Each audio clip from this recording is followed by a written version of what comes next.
Hi guys, it's Tim here and I've just finished a day in the office. Now, the good thing about being back at work is I get to daily my coupe again. And there she is. Oh, coming out of work, looking at that.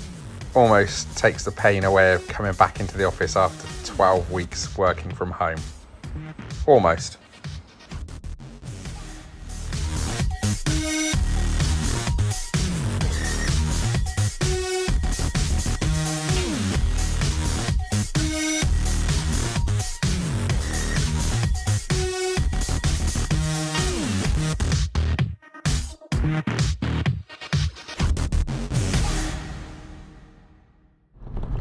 Now you guys know that I do love my Jetta Coupes, and obviously I've got this Atlas grey one, and you know that I had my blue one as well, which you saw at Ultimate Dubs.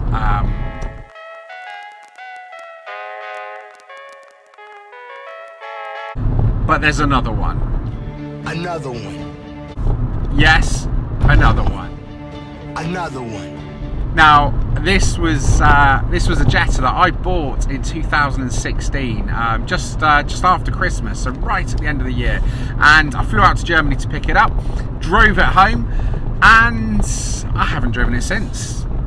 In fact, I've done very little to it since. It's sat in storage underneath the cover, not really doing anything.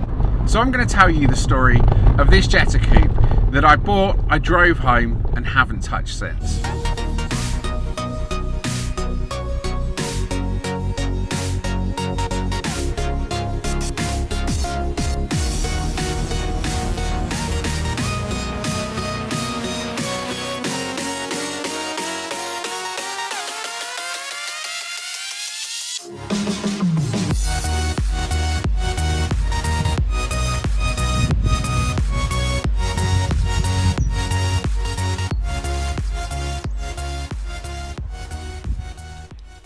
So guys, before we get started on this video, first of all, I'd like to say a massive thank you to the 1,000 people that have now subscribed to this channel. And for the 73% of people watching this who aren't currently subscribed, if this isn't your first time here and you like what you see, please press the like button and subscribe to the channel for the next video.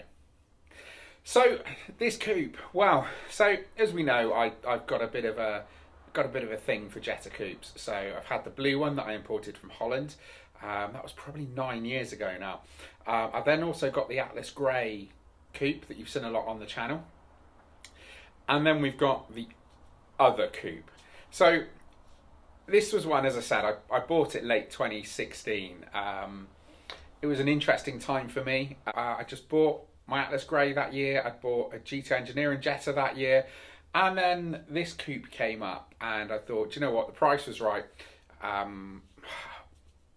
What's the worst that can happen? I'll have 3 Jettas. So originally I got offered this car through someone from the Mark II Owners Club, and basically it came up for sale. I saw it. They were bringing it over from Germany because they were going to spend Christmas here, and I said, you know what, I'll have it. Absolutely, I'll take that car. Seen some pictures of it. Thought, yeah, it looks all right. I'll take that. And so I started chatting to this guy, as you do. Sounds a bit weird, chatting to a guy online from another country. Honestly, it's not that type of video. And so the more we were chatting, he wanted to know what Volkswagens I had. So I sent him some pictures of mine. He sent me some pictures of his. I told you it's not that type of video. And yeah, we kind of got chatting, and he suggested, actually, seeing as I like Volkswagen so much, why didn't I come over to Germany and pick it up? And maybe take in a tour of the factory, go to the Autostrada. So I thought, you know what a great opportunity for me to go out to Germany, have a look around the factory and the factory museum, and then drive this coupe home. The day came, I got in the car, my wife drove me down to the airport. So this was on the 27th of December. So a couple of days after Christmas. I'd broken up for work for Christmas. So should have been a couple of days with the family, but me being me, it was a couple of days of me jogging off to go and buy a car from another country. So my wife was a good sport. She drove me down to Heathrow. And I'm in the car. I get a text message from British Airways telling me that if I log into my BA app now, I can upgrade to business class for just an extra £10. And I thought, it's got to be a sign. This is fantastic. So absolutely logged in, paid the £10 for the upgrade, and that was me set. I arrived at Heathrow, went straight through to the lounge, partook in some of the free beers and the free food. Absolutely recommend it. I sat down in business class. There was only me and one other person in business class, so a lot of space. It was quite nice. The service was fantastic. Sat down again, complimentary beers, complimentary food as well on a short haul flight. So thank you, BA. Guys, I thoroughly recommend BA business class, especially if you can get it for a tenner. I landed in Germany. I got off the plane, and the guy had already sent me a picture of what he looked like, so I knew who I was meeting. So I walked through into this empty airport terminal at probably about 9:30 at night, German time. So I meet the guy, nice enough, pleasantries aside. We go out to get in his car, and he's driving me back to the hotel. So I booked a hotel in the same town that he lived in, made it nice and easy, and I thought, yeah, do you know what? This will be a good couple of days. Chat to a guy who likes Volkswagens as much as I do, and go and see the factory tour, go to the Autostrada. So I'd gone back to the hotel, had a couple of beers in the bar, and then just went up to my room. I thought, it's been a long day of travelling. Let's get an early night. So woke up the next morning, had some breakfast in the hotel, and then met this chap. He came to the hotel to pick me up, and lo and behold, he tells me, actually, we've got a lot to do. We won't have time to do the factory tour because we've got to get the paperwork done on the car. So maybe you could come back and we could do the factory tour another time. Now I was a little bit pissed off at that point, because I thought, well, you were going to deliver it to the UK for £1,400, or I was going to come out to Germany, see the cool Volkswagen touristy bits I wanted to, and then drive it home. So really, at that point, I was a bit annoyed, because I'd just spent a load of money on flights and hotels to get me out there, when it looks like I didn't really need to. But I was there, let's make the most of it. So we went over to look at the car, and this was my first glimpse at the Jetta. So it was tucked away in the back of this green wooden building, and it was a big wooden building. In Germany, they call them car halls, which I guess for us is what we call our garage. I could be wrong. Drop down in the comments if you know otherwise. Now, I saw this Jetta, and my frustration had kind of melted away a bit, because actually this was really why I was here, was to get another Jetta Coupe. So I looked around the car. There are a couple of bits on the car that I hadn't been told about. So there was some damage to the side skirts. There was a couple of bits of rust. It was supposed to have had 2 new doors fitted, because both the doors had rust in. Only one door had been replaced, and it turned out the door that had been fitted was off of a driver spec car, and you could see the trim where the big trim had been, but then at the front, where that trim had been taken off to have the small 90 spec trim put on, there was a load of rust that had been hiding under there. So actually, I don't know if it was worth putting that extra door on, to be fair. But look, it was a good price. I was there. There was no way I was coming home without it. Unless, of course, it didn't start and I couldn't get it home. So as I go to start the car, I get told to, whoa, stop. You need to start this car with this wire. Okay. So all of a sudden, I'm looking at a Jetta that's got more damage on it than I knew about. And I had to start it with a wire. So I started it with said wire, and I was told I needed to keep that with me, because when the car gets warm, it often needs to be started with this wire more often than not. And to do that, you have to pop the bonnet, disconnect a lead next to the coil, plug it into this wire, and then touch it on the positive side of the battery.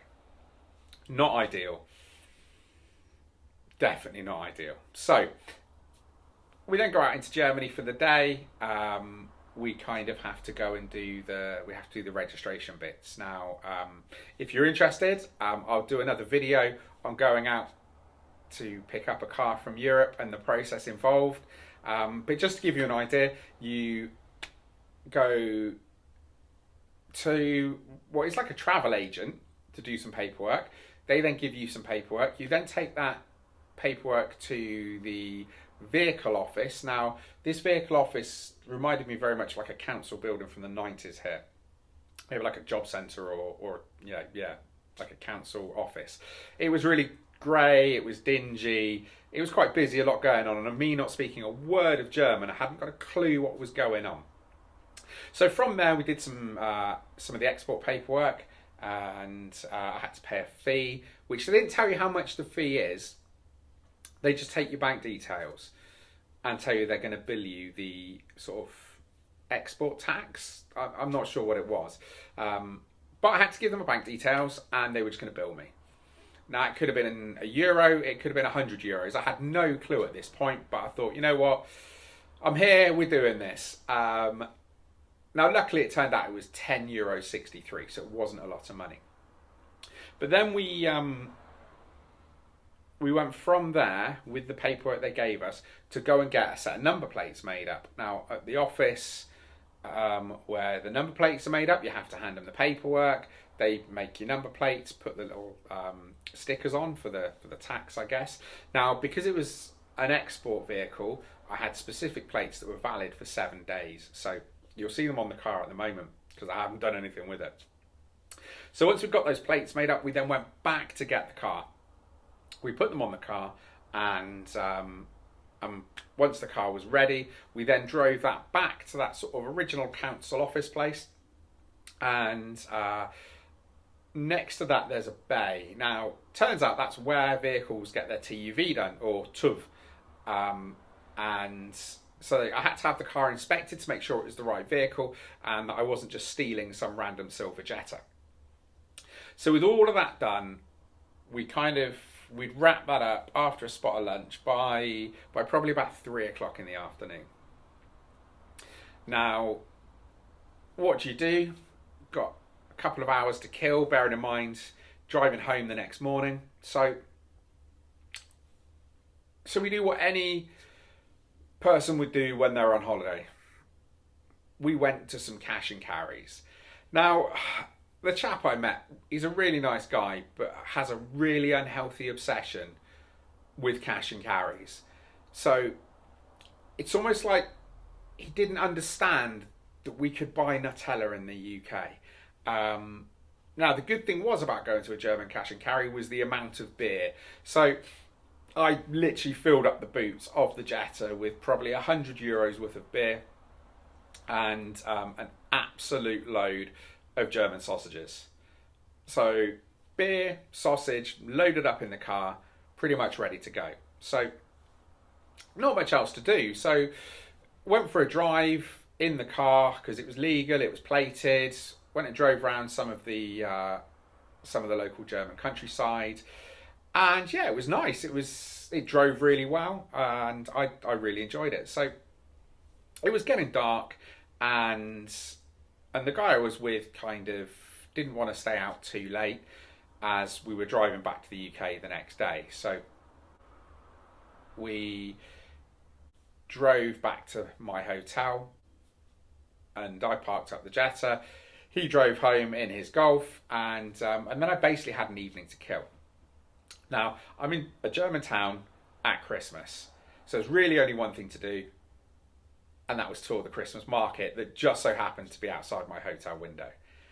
So on my own, I spent probably 2-3 hours wandering around this beautiful German Christmas market. I am ashamed to say I ate 2 giant hot dogs. I ate one because I think that's the first thing I'd eaten, and that was about 9 o'clock at night, and I think that was the first thing I'd eaten since lunchtime. And And then by about 10 o'clock, I went back for a second hot dog.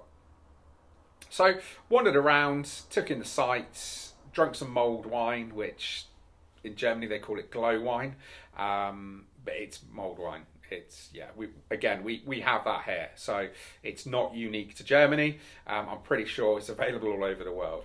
So, but nevertheless, I sat there looking at some Christmas trees on my own, drinking this glow wine. So I finished my glow wine, grabbed a couple of beers, and then went back to my hotel room to call it a night. So the next morning, proper early doors, the guy came to meet me at the hotel. Now, we got in our cars and we drove back to his car hall because there were some bits that he wanted to give me. I fitted some Pasadena seats that he'd managed to track down for me. So I had these Pasadena seats because the seats in the Jetta were horrible anyway. So I had these. Now, they're basically the same as our UK driver spec seats in terms of the cloth, but it's got the GTI bolster, so it's a much nicer seat. It's much more comfortable, and I think it's the only set I've ever seen. So I thought that was kind of cool. Only needed the fronts because the door cards are the same as ours, and of course the rears. If I'm putting in a Golf, I can just use a driver rear bench.